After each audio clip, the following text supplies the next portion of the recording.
Agenda item 5A, coroner's local law.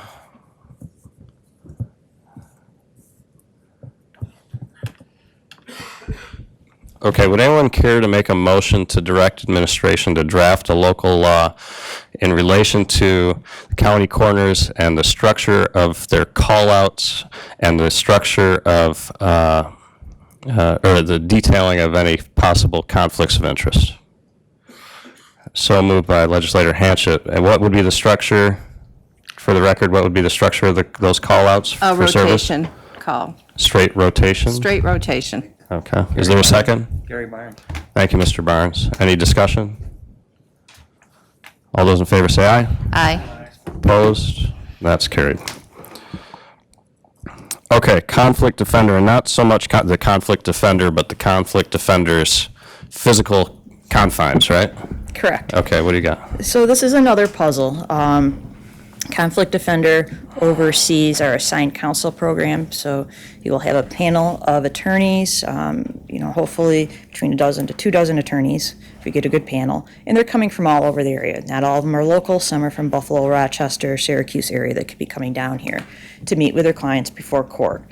So the location of the office needs to be one that's accessible to our assigned counsel, accessible to the public that's meeting with them, and ideally would recognize the fact that these people might be meeting outside the hours that this building is open. So this building closes at 4 o'clock. Trying to have assigned counsel meet with people in this building after 4 o'clock would be very problematic. So we've been trying to find solutions of places not in this campus or the courthouse, but also still within a walkable distance, so people aren't taking up parking here. They can park near the office and walk up, and easier for assigned counsel to travel in for. There are very few options out there. The county already owns some property in Belmont. We're looking now at the Episcopal House, the former Episcopal parsonage, I believe, down here on Route 19 in front of the Board of Elections. We had a meeting with Hunt Engineers last Thursday. They've looked at the house before. They're working on the space needs. We've asked them to expedite look at the Episcopal House to see what it would need to be upgraded to be offices for a conflict defender. And you're looking at approximately 4 offices, a couple of conference rooms, and a waiting area. So we do know there's some challenges with that. You need ADA accessibility, both with the entrance and with the bathroom. But they'll be looking at that. We do have funds available from the state to work on an office for the conflict defender, and we need to have a plan for that by March so that we can use that funds and not have it roll to something else. So it's very large, $600,000 we could have in that budget to put towards a building project. So I would like to take advantage of that. So time to figure it out. Correct. Dwight? Yeah, I've asked Hunt. I think they're probably going to be there this week to do that, so we should get an answer fairly soon. Good. Adam? Are we currently already renting space for the conflict defenders and paying a rent? No, they have an office. It's right down the hall here. So they have one office, and that's it. We don't pay rent to anyone. They have a staff of 1 full-time secretary who's in the office at all times. They have a part-time conflict defender, which is Mr. Degnan, and he's in the office part-time or in court. Anything else he does in his private office is for his private business, and we don't pay rent on it. Thank you. Jan? Since they're looking at the building, is there anything else that can go in there? Is there room enough, or would that pretty much take up all the room of the building? Because I know we're short of space for other departments, so wouldn't this be the time to be looking at maybe other options in addition to this? I don't believe you could fit anything other than an office of that size in that building. It's not that big of a house, although it appears big on the outside. The actual usable public space would be on the first floor only. You might be able to use some non-public space upstairs, but that's about it. So what are you seeking from the board today? Nothing, just an update. Okay. Well, here's hoping we hear good news next week and it's something we can move forward with. Jen? Just a question on the church too. Like, are we thinking down the road that we're going to redo the church as well?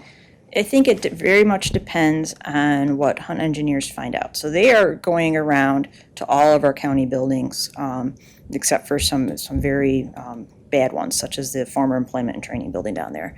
And they're doing a building condition assessment. So they'll look at the structure of the building and what it would need to be updated to hold offices and what we would need to do to maintain it. And there'll be some guesstimates on cost on that.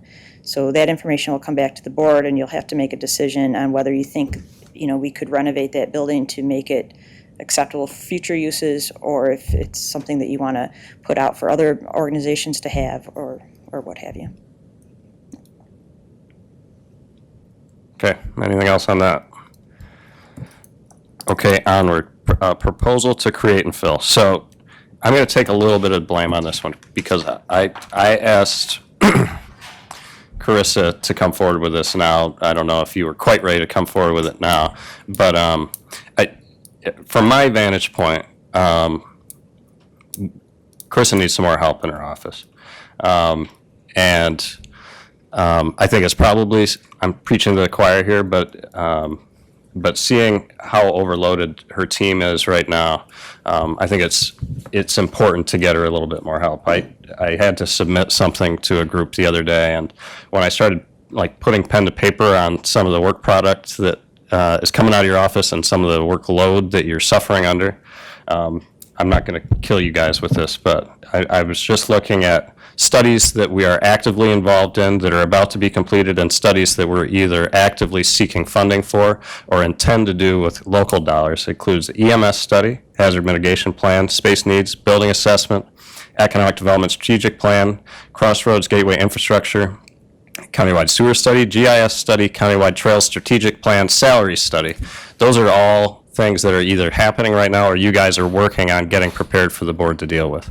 That's on top of all the economic development efforts that are coming out of Tim's position as interim economic development director, where he's trying to do that and act as a part-time deputy county administrator.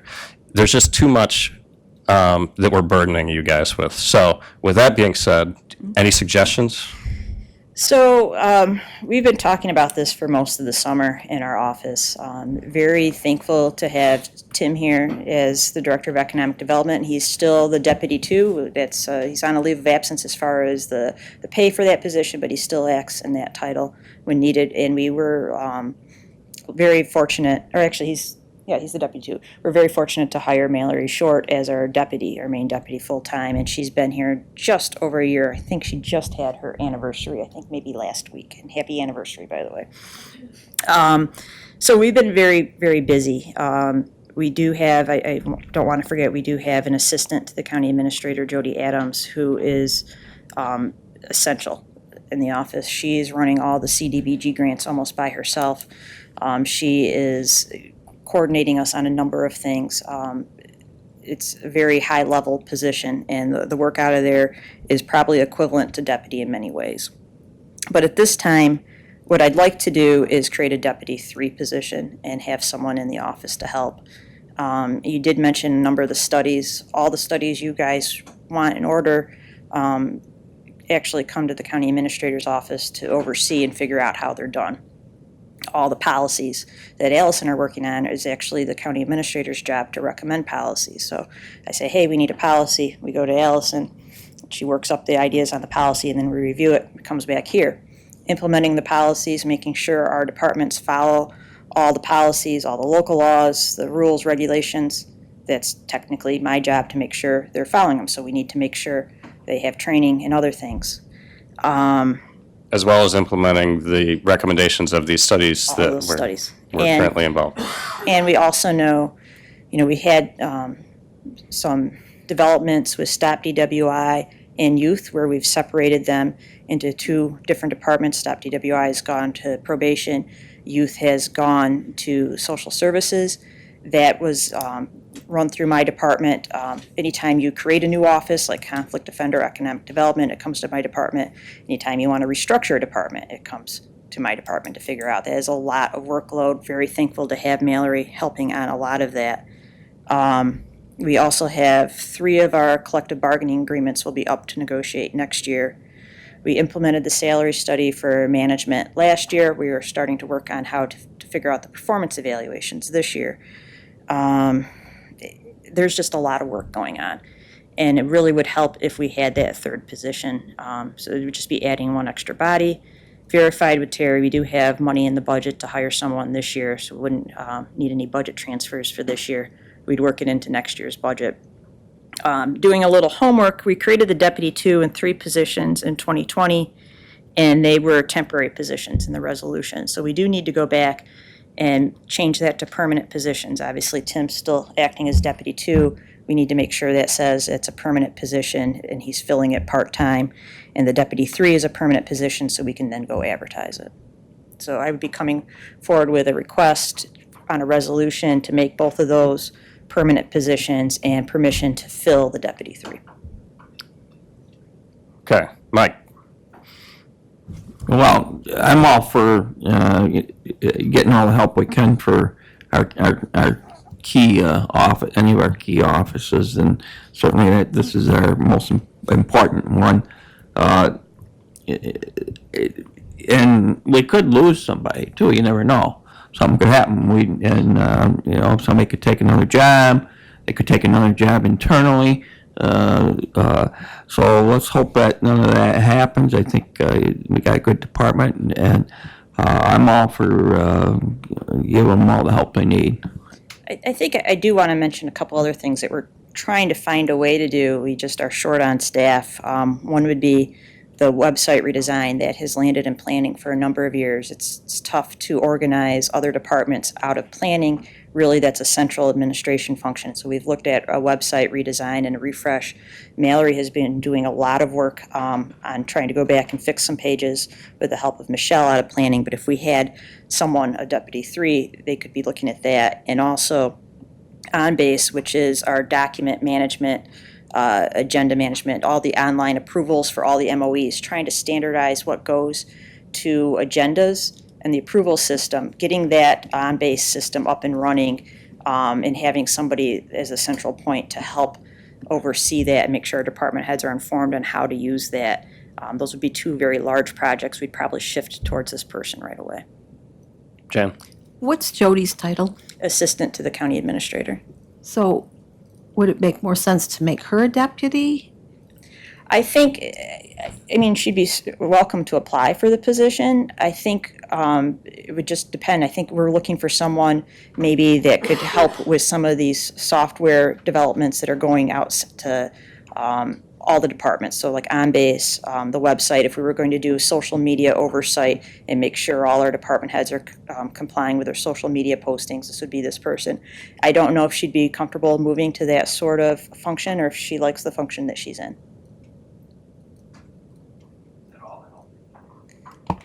I'd like to say we obviously have an administrative team, and we have other department heads that, aren't maybe on the administrative team, but are carrying heavy workloads to themselves. I'm very concerned about, DPW. When we met with Hunt Engineers last week, Hunt has 11 different projects they're running, and that's just one group. The number of bridges we were just granted is huge too. So, kudos to Tom and Dean on taking the brunt of that workload. Our sheriff is doing a lot of work out of his office on updating his policies, working with 911. We're stretched pretty thin in all our departments. It's really, a lot of the work is coming up to the department heads to figure out how to implement these studies and recommendations and policies. So I do want to recognize it's not just my office, it's several offices, but my office is the point person for everyone else. Fred? There's no doubt, we know you've got a lot on your plate, been involved with a lot of it. Is this going to help at all with moving some resolutions ahead? That seems to be problematic lately. I'm not sure what the problem is. Maybe, could you give me a little bit more? Well, there's some things that have been on the table for a long time. Things we talked about, as far as the fair not getting their money. Okay, yep, those sort of gotcha, things, you know what I gotcha. mean? So, two different issues, that's why I wanted a little bit more background information. Drafting resolutions would come out of the county attorney's office with work with the clerk of the board's office. And certainly there's things here that would help that process, such as helping department heads do a better job with their MOEs and other things. So yes, we can help on that end. Helping the actual projects themselves get to resolution, absolutely. There's only so much time for everybody we've listed in these departments to work on things. The more people we have, the quicker things should turn over. Okay, Gretchen, then Adam. With this Deputy 3 position, would they be able to do some of the PR that we've talked about that position for a long time? I know we need to be careful not keep adding on, but that's been something that's been quite important. I think it would help centralize the website and social media, and then we would look at who would be the best able to help with PR. And it might Maybe not be free that up. person, it might be another person, or it might be a team on PR. But I Okay. think it would free up some time for other people to look at PR. Okay, good, thank you. Adam? Thank you, Chairman Harris. I think as a whole, we need to look into this much, much deeper than this. This is a very small component of the actual problem. We have. So one of the key things you just said is you wait for resolutions to come out of the county attorney's office. Ms. Carroll's doing a wonderful job, except for she's about 1.5 years behind. She had just brought stuff to us from last fall, and it hopefully to be completed by the first of the year. That's about 1.5 years in my math. So I think to make the problem better as an overall, I don't think improving your office is going to be very beneficial without improving the county attorney's office as well. I think it's as a whole. I think that's a pretty astute statement, because we can do all the work administratively or in other offices, but it all requires legal review, and if your legal office is backlogged, it takes even longer to get things through. Unfortunately, there's not that many attorneys out there, and I know Ms. Carroll has vacancies and has them advertised, and we're just not finding bodies to come work. There's a, there's more than one symptom to some of the struggles that people are having in that regard. One is that the county attorney's office is short-staffed. The other is that it's operating at a high level of quality that hasn't been, nothing personal, hasn't been done, occasionally in the past. I think our county attorney is doing an excellent job trying to get us back on track, particularly with our contracts and our MOUs. I think this position that Carissa is describing will help with that, because it will streamline that, the OnBase software will streamline that process of ensuring department heads get whatever they need, if it's a contract or whatever, get it from point A all the way through her office, the county attorney's office, administration, and then in front of this board. And it'll have all the appropriate approvals. Everything will be done the way it's supposed to be done, whereas in the past, sometimes that hasn't been done. And that is not the fault of this county attorney or any previous county attorney, that contracts and MOUs were never even getting to legal. Now our administration is focusing on making sure that legal eyes do see all of those contracts and do see all those MOUs. And that, I think, is probably the biggest reason why we have such a big backlog right now. And then maybe another thing is, I'm relying on Ms. Carroll to write these policies. Really, she needs to review the policies. If we had other staff members' time available, we could probably be working out some of these issues before they go to legal, to just review them as well, and not take up her time drafting documents, but focus it on the quality legal review. Well, I'm fully confident that when we get to the point where the county attorney's office is caught up with these backlog of contracts, that when it comes time for renewals and so forth, we won't be struggling as much, because the county attorney's office will be aware that they've already seen the broad body of the work, and all they're really reviewing are terms and dollar amounts. I don't know. County attorney, you're being talked about as if you're not in the room. Anything you want to add or no? Okay. I do think that your position will assist in that. I do also think that the contract policy is going to assist in this, in streamlining this process too. Particularly when you start talking about these thresholds and so forth, it would save the county attorney's office a lot of trouble, as well as this board, if she didn't have to have some of these micro expenses, whether they're, bill of sales. We don't need the county attorney's office, putting eyeballs on a bill of sale for $75. Okay, but that's what's happening because we haven't instituted this policy yet. And then when you institute the policy, someone from my office is going to have to ensure all the department heads understand the policy and are working with the policy. John? Yeah, my problem with this is anytime it's A team or any of their workers, it's an emergency. Somebody might quit, we gotta have it. And I want to be a yes, I think you need the help, but we're losing DPW workers left and right. And when I asked about that, it was told, we'll talk about it later. So I'd like to hear about DPW before I, Well, this is a create and fill. So I think the county administrator is asking, not even create, it's just to fill a position. I think we just did a create and fill on 8 laborers for DPW. I think, what else did we pass for HMEOs and? I was talking about giving them raises. That's not that hard to do. So I'm not bringing anything with me today, just, at your instruction, looking if there's general support for this or not. I do have some forms filled out to put on Ways and Means later this month, so. Go forth Thank you. and bring it to the board. Sounds like it has support. Okay. Would anyone like to make a motion to go into executive session to discuss the proposed acquisition of real property? Motion's made by legislator Rick Swale, seconded by legislator Barnes. All those in favor say aye. Opposed? We're in executive session.